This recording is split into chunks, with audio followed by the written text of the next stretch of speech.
Kaizuku used to play. You know Cardi Kaizuku? Yeah. He used to play here. Oh, really? Yeah. My mind's on. Yeah, him. He used to play here. I actually have a game I recorded, and that's how I found out it was him. He's like, oh, you have a YouTube, but this was like OPO1, so he had just started, and he's like, oh, you have a YouTube? I was like, cause I was recording our game, and he's like, I was like, yeah, I have a YouTube. He's like, what's yours? And like we traded, and he said Cardi Kaizuku. I didn't know who he was at the time, and then like now he's like one of the top. One of the top. Literally just watched him putting right down. Yeah, but he moved, I think. Yeah, that's why I was like, man, it's always like that though. All right, here we go. We got the fist bump to start the match. This is against obviously the Bonney. Really good deck. Always said the Bonney deck has kind of all her bases covered usually with all the matchups. The only matchup I think that's really bad for Bonney is the Boa, but even that is pretty winnable. Yeah, blue. I think blue in general is pretty tough just because they just bottom deck a lot of her cards instead of yeah, like the Basil, right? So to get rid of Basil, they can just gravity blade and red rock or whatever their 10 drops or their Zoros. So yeah, Boa and blue Dofi have been pretty good, I think. But other than that, I think Bonney has a solid matchup against Lucci. But yeah, here we go with the start of the match. Our first search, we had to trash the Moria and the stage. Two cards I very much would have loved to see in hand, but that's how it goes. This deck here is pretty RNG related. Yeah, this list that I'm playing with in this local, I had changed it from my regional, as the regional one didn't do too well. I actually bricked a few times, and so here I was debating on either playing the Khalifa. In hindsight, and watching this now, I feel like I should have. Yeah, I feel like I should have. Yeah, that's two Morias in trash, as well as a Khalifa. I think I could have just played Khalifa there. Trash the Luccis or something like that. But we actually just opted in for the Lucci play since I was like, oh, we have cards we want to throw in. Yeah, I think the better play here would have been to swing with Spandam, right? See what they do, and then decide whether we play Lucci. If they counter out of the Spandam play, we make them lose a counter and then pop it anyway. But if they take it, then we just do the Khalifa. Yeah, as you can see, I actually pointed that, knowing that I was going to go back to the video and mention having played the Khalifa instead. One mistake I do remember putting like a mental note. Say my opponent does play the Cavendish here. Cavendish, a really good card. Really good card in every other match except Lucci, just because Lucci can essentially just get rid of it if they have the outs. Yeah. So at the time of the recording, yes, stage is still legal. It doesn't take effect until OP08, I think, is released. So yeah, here, yeah, we are debating what to play here. I'm thinking about possibly the Nightmare Luffy. I like to call it Zombie Luffy, but yeah, the Thriller Bark Luffy or the Sabo is what I was thinking on playing at this situation. Yeah, we trash the top two, leader effect. They rest my Lucci. I just did that more to get more cards in trash. I know I could have probably swung 7, but yeah, getting the trash filled up is pretty important in this. Yeah, as mentioned, I did say wanting to play the Thriller Bark Luffy, but yeah, I think I was looking at my hand. I was like, man, it's kind of bricky. Could get bad. So yeah, we draw into 2 counters at least, and yeah, get to clean out our non-counters from the hand. So here's debating whether to get rid of the Lucci or the Isho. But yeah, we do. Yeah, I guess both Luccis. Because Isho's very good in this matchup. Bonney does like to hoard their hand and get a little crazy. And then if you get Isho out, we can actually drop it for the, getting ready for big plays like whether it be Zoro or the 10 drop Dofi, making it easier for us to hit them. And since green doesn't really have an out to those cards, we would have been a good play. But here he drops the Bonney, and then they freeze a Dawn, knowing that I'm going to go into the 8 Dawn turn. And the following turn, my next turn would have been 8, but now they turned it into a 7 Dawn turn, so it was actually pretty good play. I was surprised. A lot of Bonnies, when they play, they usually just freeze a character from attacking, but yeah, I don't think they felt any immediate threat. So yeah, and that did put a halt to my plan of dropping an Isho. So yeah, I was very prepared. I was considering just dropping the Isho, as I felt like the threats weren't that crazy, or if it gets a little crazy, then we could have just dropped a Moria. So here they go, a 5, just 5 to the lead. Easy block since they have no more attackers, and they play the Rouge.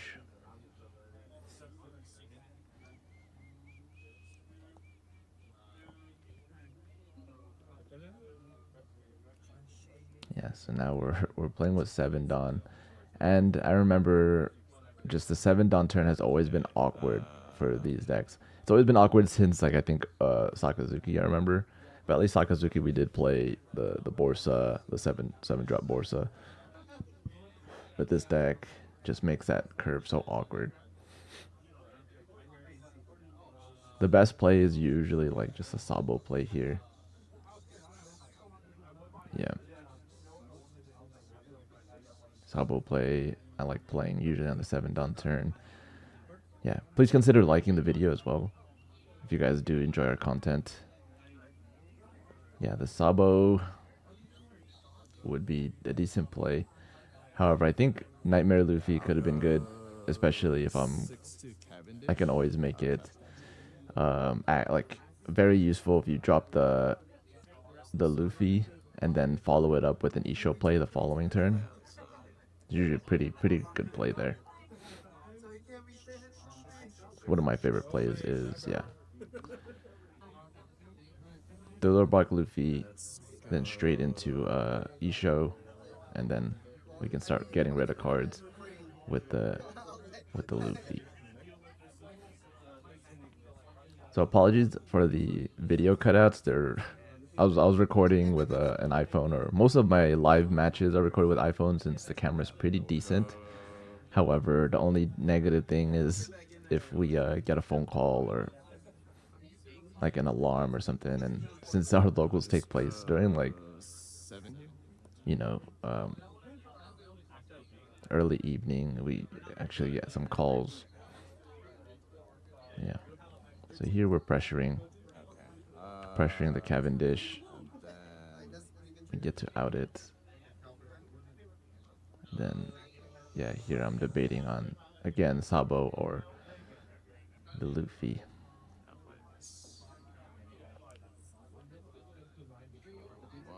Yeah. And I think I play the Sabo mainly to to clean up my hand, or I was trying to get stage already, and yeah, the stage was not showing up for us.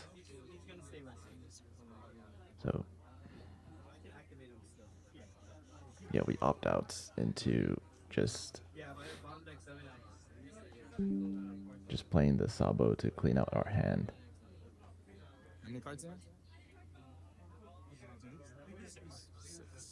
Yeah. And I was really trying to hold on to this Isho, but I think at this point of the game, I was like, I think we just have to go for the Moria plays. He was at 6 cards. I did ask, but then yeah. asking that usually signals them, kind of makes them more aware. So I was like, felt like I should have asked before to sneak that in there. But yeah, they start playing two cards, I think. At this stage of the game, Bonney starts, high dawn. They can start playing two cards out of hand, and then it gets hard to actually land the Isho. So I just figured to get rid of it.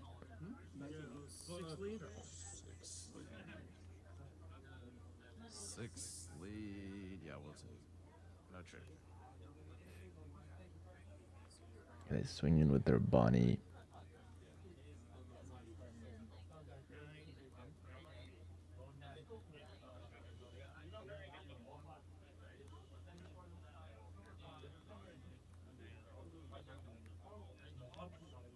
Yes, now it's the. This is the turn that I did think. I thought for some reason I thought they were at 10 down, so I didn't want to block with my Sabo when they swung 5. And I felt like, yeah, I was like, I noticed it, but then I don't want to say anything to give away my mistake. But yeah, I could have easily just kept one counter in hand. And yeah, the video cuts off a little bit here. Yeah, it cuts out a few times because I tried ignoring the call, but yeah. So all that was missed was Tempest Kick. So the kid's down to, I think, he's at 2 cost at the moment. So we hit him with 2 Tempest Kicks. Yeah, 2 Tempest Kicks, and Yeah, I'm gonna go just do the effect. yep. I'm gonna swing 5 and then try. So kid, luckily he did not play the Rosinante. Usually that play can change Yeah, the you can do that effect. the course of the match for sure. If you get kid into Rosinante, it gets very very sticky, very hard to get rid of. So, yeah. I did have finger pistol though, so I could have done. We could have done Lucci, Pop, Rosinantes. That's why I kept that finger pistol in case situation like this arises. But yeah, so here we're able to do our highlighted play. I just take him out. I'll do this. Get to do So our get to do our Helmepo. pop both. Get rid of both. Let's go. I did want to get rid of their or I did want to keep my Sabo, but since he rested that, I figured just pop these guys and then just get pressure on, since I can swing with my Lucci still. Let's go.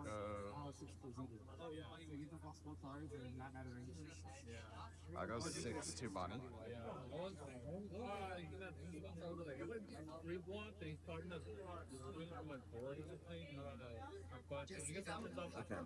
And I will pass. So this turn, yeah, I did not want to swing with the Sabo in case, since now for sure they're at the 10 don turn. I was like, oh, I might as well keep that guy up.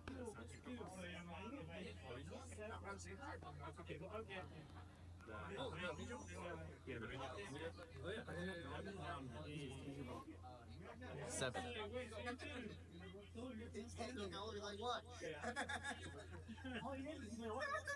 Yeah, at the time of the recording, our placement here was 3-0.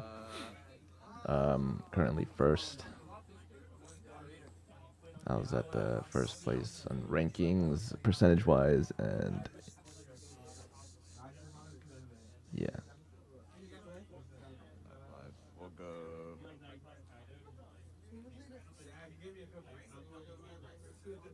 I'll just do this. Yeah, finally getting rid of the Thriller Bark Luffy, as I felt.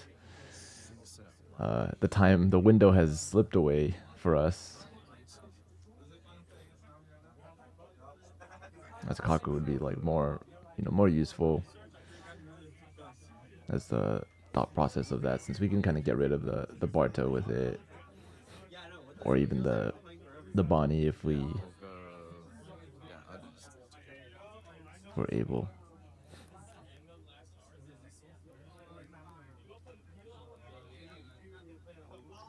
Yeah.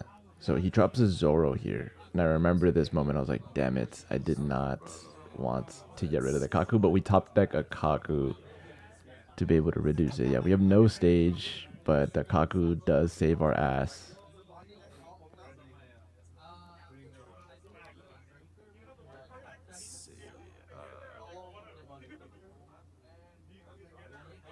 So, yeah, now we do have an out, but we'd have to play our 2K.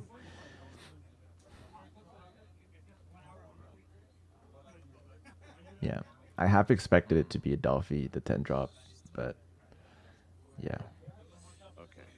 So yeah, here, I just swing with the lead first. That way we guarantee the Zoro pop, because, yeah, so getting ready for the play, counting, making sure that we do have enough reduction. Okay.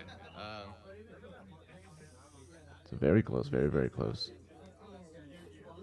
Because if he had been able to resolve that Zoro, then we'd be in pretty big trouble, considering. But we could still, obviously use Rebecca's and do a Rebecca Sabo loop.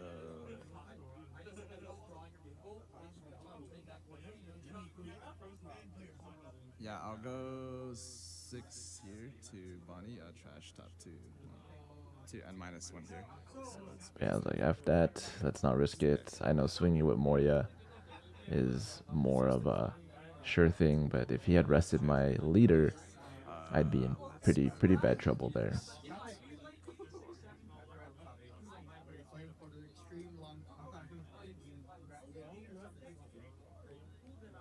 So yeah, he does rest the Moria, so we lose that attack. But yeah, fortunately we do have an out to Zoro. So moments like this, if they're able to get that Zoro on 6-2 lead. like uncontested,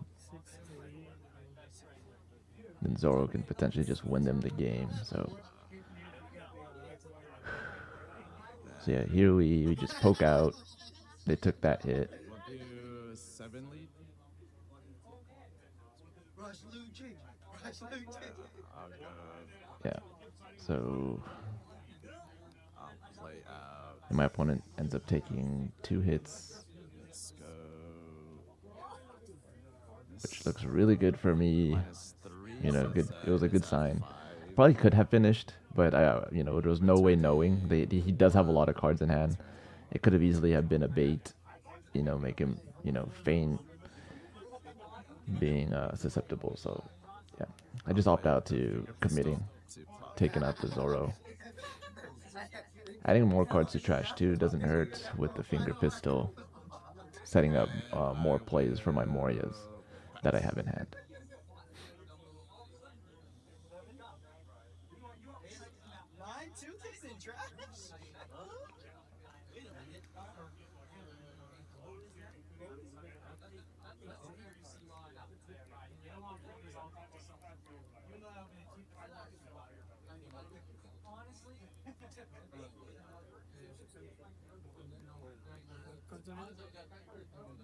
Four.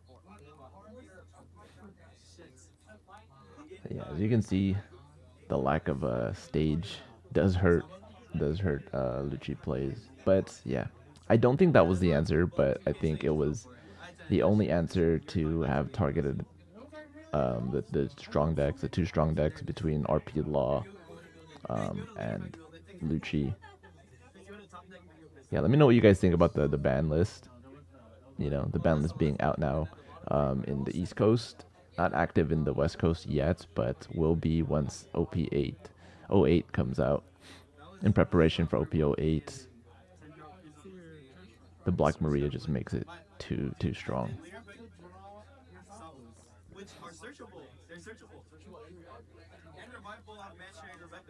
Yeah. See, in this position right now, we're in a really good spot. Yeah, very good position as we were able to remove the Kid, Uruj, pretty much clear their board. They had a pretty strong board prior to, the last 2 turns. They had, the Kid, Uruj, Bonney. Yeah, they still have a blocker, but they have 1 life. Crap ton of cards in hand.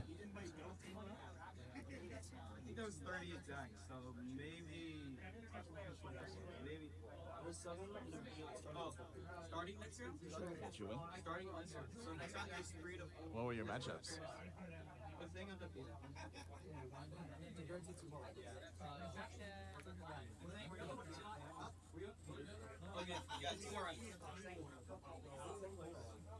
Yeah, and check out our Twitch, guys. Check out our Twitch. He plays the Hody here.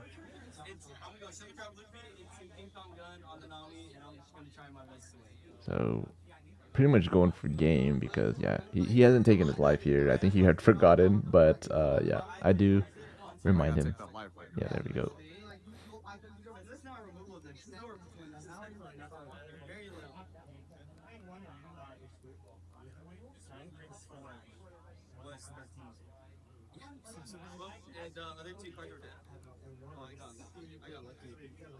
Yeah.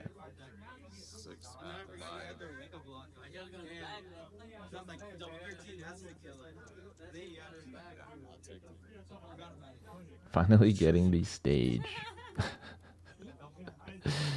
And at this point, yeah, he's going for game as he recognized that yeah, there's no more, not much he can do at this point, and that's a wrap. GG's. There was one turn like I thought you were at 10 Don, that's why I didn't block. Yeah, just letting him know that I made a mistake where I thought he had 10 Don for some reason. Yeah, I wasn't counting, and yeah, I didn't block with the Sabo. But yeah, thank you guys. Thank you for supporting, and consider subscribing, liking our video, and leave a comment down below what decks you guys want us to play and upload. Thanks. Peace.